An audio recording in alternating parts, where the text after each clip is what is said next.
I was born and raised in Lebanon, which used to be the only majority Christian country in the Middle East.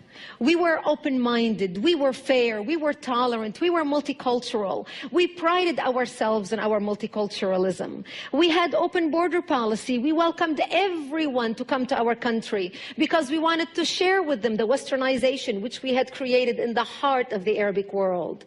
Muslims used to send their children to study in our universities because we had built the best universities in the Arabic world. They graduated and worked in our economy because we had built the best economy in the Middle East, even though we did not have any oil. Beirut became Paris of the Middle East, the banking capital of the Middle East. In 1965, National Geographic magazine had on its front cover, Lebanon, Eden of the Middle East.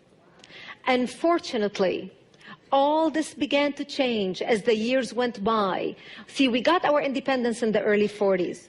But by the 60s and 70s, the Christians had become the minority, and the Muslims had become the majority in Lebanon.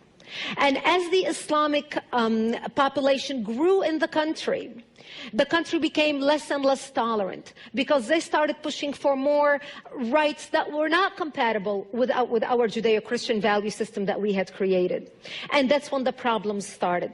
The problem was contained until the influx of the Palestinians out of Jordan in 1970, when Lebanon brought them in because we already had refugee camps. Actually, at that time, Lebanon was the only country in the Middle East to accept the third wave of Palestinians into Lebanon.